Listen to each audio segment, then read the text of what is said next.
A paz do Senhor, meus irmãos da EBD, Bangu e de todo o nosso campo, superintendentes, professores. Estamos na penúltima lição do ano 2016 sobre louvor e adoração. Lição número 12, quando a adoração perde o significado. Amados, essa lição de número 12, ela é muito interessante e a minha sugestão é que você tente cumprir esses 3 tópicos principais em classe, sempre levantando uma discussão. Evite uma aula monóloga, só você falando. Sempre levante uma discussão sobre cada um desses tópicos, para que cada um possa observar a visão do outro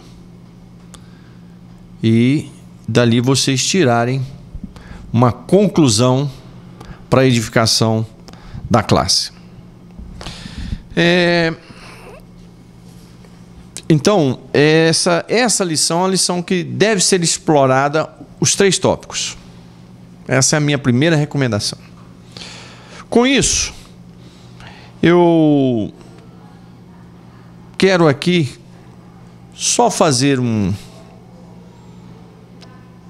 contar aqui um exemplo para te ajudar aí a levantar o questionamento em sua classe sobre o que nós estamos enfrentando hoje de adoração em nossos cultos e em nossas igrejas.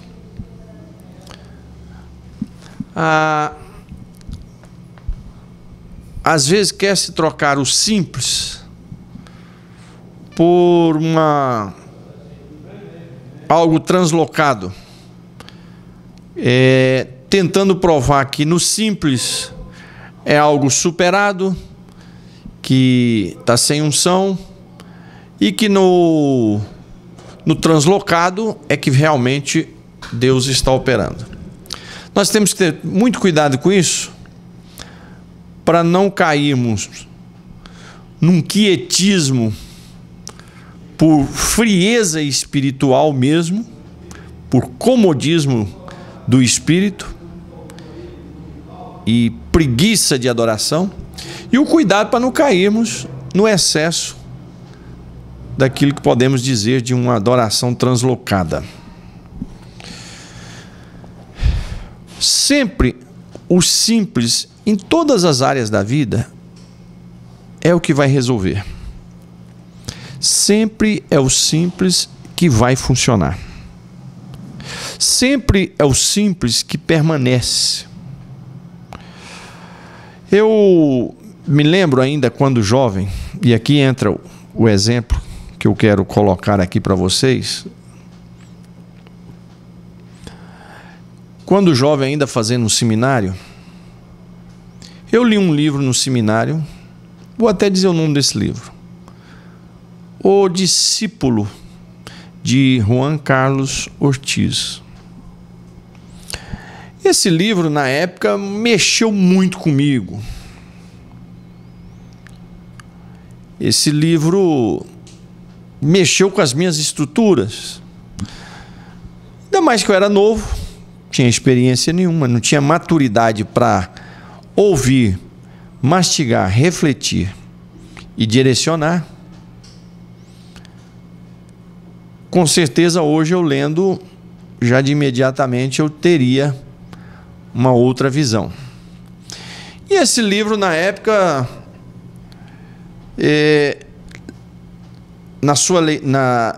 mexendo com as minhas estruturas, dentro daquilo que a gente via sobre culto nas nossas igrejas, e aí eu falo de Assembleia de Deus, esse livro ele critica, logo na introdução, muito a forma dos nossos cultos. E o autor, que era pastor numa igreja na Argentina, ele entra criticando o formalismo na igreja, tudo. E ele começa a criticar que o nosso sistema estava ultrapassado, morto, que a igreja tinha que rever os seus conceitos e que a adoração estava errado e que nós tínhamos que rever esses conceitos. E com isso, ele propunha uma grande crítica ao estilo de nosso culto. Ele criticava: os nossos cultos hoje é marcado por 3 hinos da harpa, mais uma leitura da Bíblia, mais um cântico, e mais um departamento canta, outro louva, e a pregação. E com isso eu saí do seminário no período das férias, cheguei na igreja onde eu congregava. Na época eu era...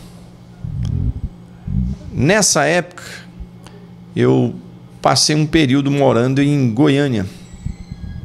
Então, cheguei lá e critiquei todas as nossas estruturas. Eu ficava criticando todas as nossas estruturas de cultos. Está tudo errado, a igreja está envelhecida, a igreja está morta, a igreja está fria.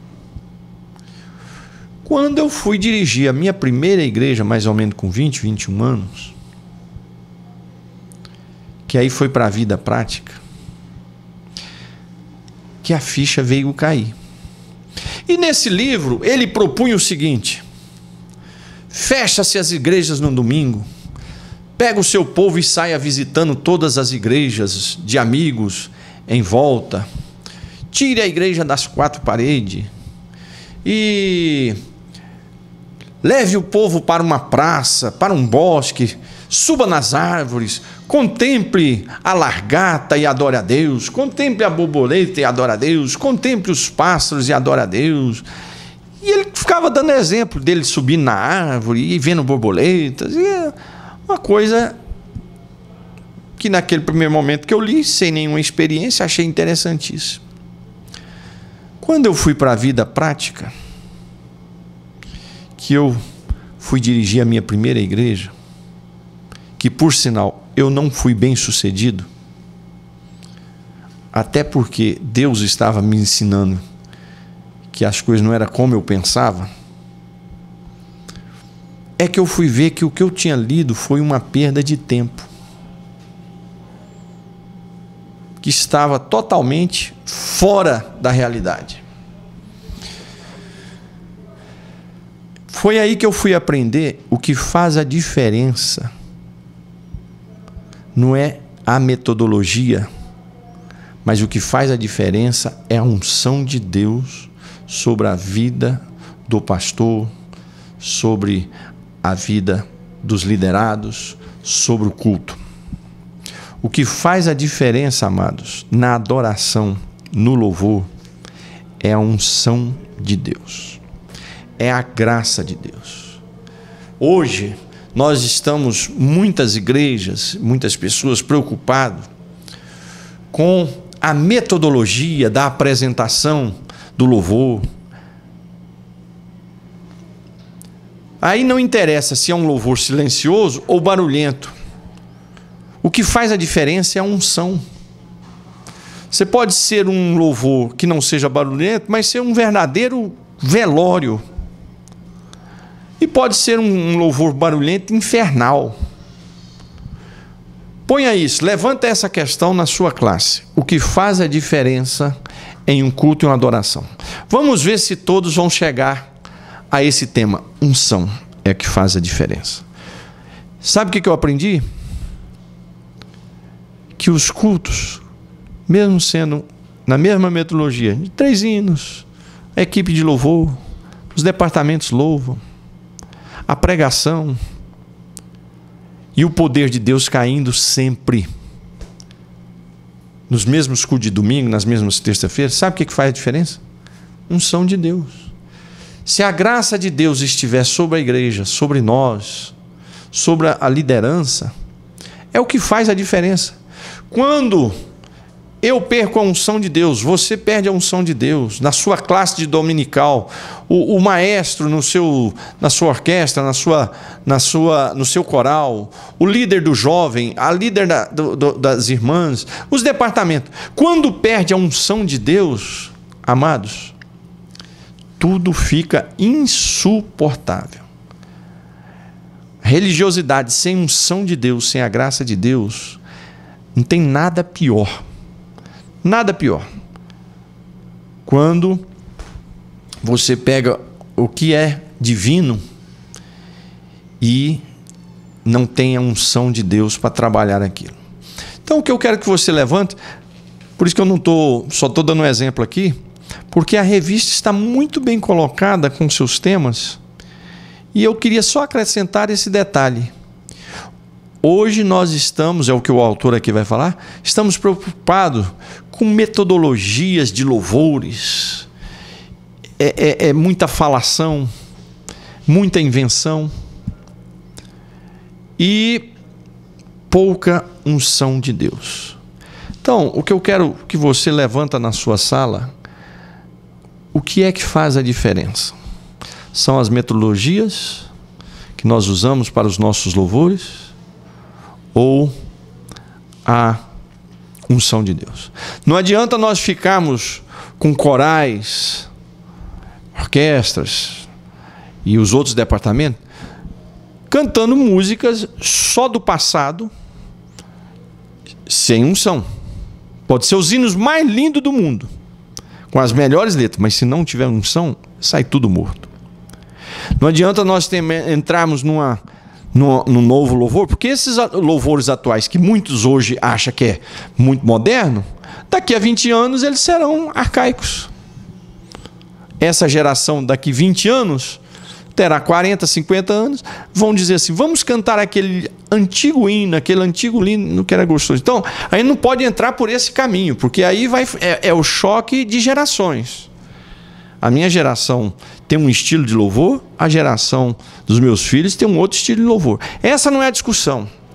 A discussão é unção de Deus é que faz a diferença. Seja um hino atual, seja um hino antigo.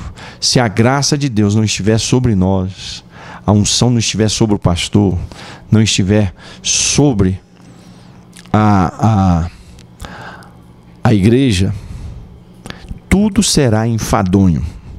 Tudo será cansativo. Não há metodologia que traga vida. O que traz vida a uma adoração, a louvor, chama-se unção do Espírito Santo sobre as nossas vidas. Muito obrigado, que você tenha uma boa aula. Deus te abençoe.